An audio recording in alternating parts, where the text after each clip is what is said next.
ही कथा केवळ एका आईची नाही, तर एका अशा स्त्रीची आहे जिने आयुष्यभर दुसऱ्यासाठी जगणं हेच आपलं कर्तव्य मानलं. पण जेव्हा त्याच कर्तव्याला ओझं म्हटलं जातं, तेव्हा काय होतं? येथे या कथेचे सविस्तर आणि भावूक रूप मांडले आहे.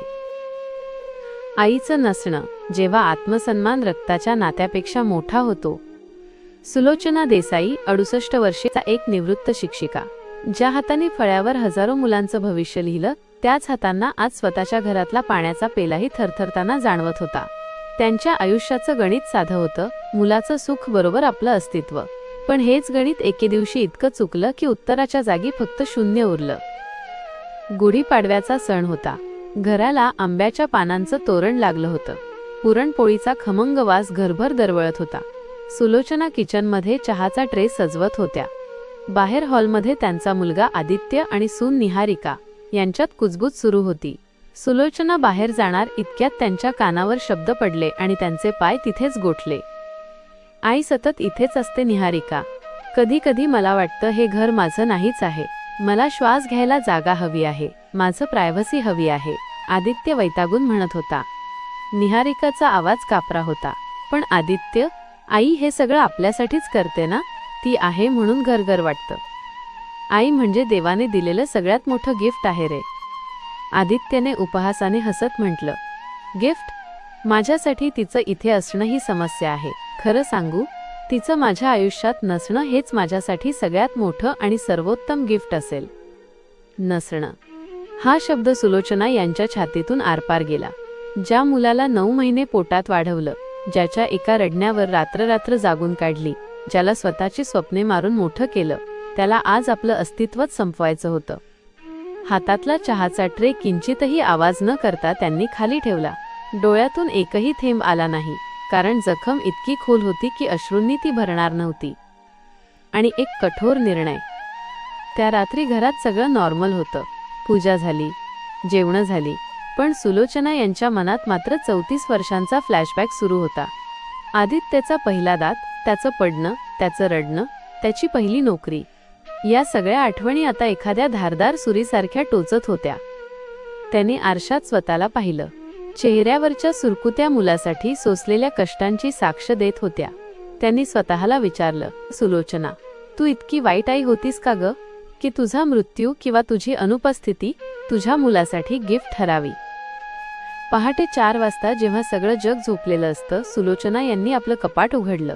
त्यांनी आयुष्याची सगळी पुंजी वजा पेन्शनची फाईल, दागिन्यांचे बॉक्स आणि घराची कागदपत्र बाहेर काढली. त्यांनी वकिलाला एक मेसेज टाकला आणि एक पत्र लिहायला घेतलं. सकाळी जेव्हा आदित्य उठला, तेव्हा घराची मुख्य कडी उघडी होती. किचनमध्ये गॅस बंद होता आणि समोरच्या टेबलावर घराची चावी आणि एक पांढरा कागद ठेवलेला होता.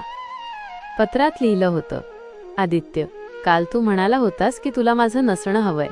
एका आईकडून मुलाला यापेक्षा मोठं गिफ्ट दुसरं काय असू शकतं, म्हणून मी तुला ते देत आहे.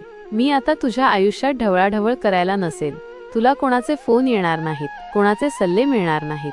हा माझ्या रागाचा पुरावा नाही, तर माझ्या आत्मसन्मानाचा बचाव आहे.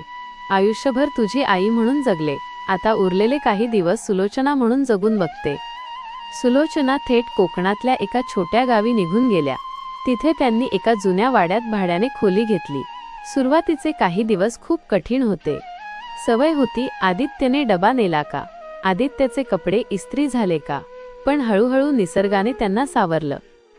एक दिवस समुद्राच्या काठावर बसल्या असताना एका लहान मुलाने विचारलं, आजी, तुमचं नाव काय? सुलोचना क्षणभर थांबल्या. त्या आजवर कोणाची तरी पत्नी, कोणाची तरी आई आणि कोणाची तरी शिक्षिका म्हणूनच ओळखल्या गेल्या होत्या. त्यांनी स्मितहास्य केलं आणि म्हणाल्या, सुलोचना, फक्त सुलोचना. त्या दिवशी त्यांना पहिल्यांदा समजलं की दुसऱ्यासाठी स्वतःला मिटवून टाकणं म्हणजे प्रेम नाही. इकडे पुण्यात आदित्यचं जग विस्कळीत झालं होतं. घराची चव गेली होती. आजारपणात कपाळावर हात ठेवायला कोणी नव्हतं. निहारिका गप्प झाली होती. तिला आईची उणीव भासत होती, पण ती आदित्यवर रागावली होती. 3 महिने उलटले. आदित्यने शेकडो फोन केले, पण सुलोचना यांनी एकही फोन उचलला नाही. शेवटी एके दिवशी निहारिकाची तब्येत बिघडली. आदित्यने रडत रडत सुलोचना यांना फोन केला. सुलोचना यांनी यावेळी फोन उचलला. प्लीज परत ये. मी चुकलो. मी खूप मोठा गुन्हा केलाय. तुझी किंमत मला आता कळतीये. आदित्य ढसाढसा रडत होता. निहारिका आई होणार आहे. तुला आजी व्हायचं नाहीये का? सुलोचना यांचा डोळा पाणावला. पण त्या आता त्या जुन्या सुलोचना नव्हत्या. त्या परत आल्या, पण अटींवर. त्यांनी आदित्यला स्पष्ट सांगितलं, मी परत येईल, पण तुझ्या घरात राहायला नाही. मी माझ्या स्वतःच्या घरात राहीन. मी आजी म्हणून बाळाला प्रेम देईन, पण तुझं घर सांभाळणारी नोकराणी बनणार नाही.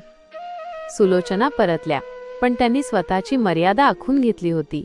आई असणं म्हणजे स्वतःचं अस्तित्व जाळून मुलाच्या आयुष्यात प्रकाश टाकणं नसतं, तर स्वतःचा दिवा तेवत ठेवून घराला उजेड देणं असतं.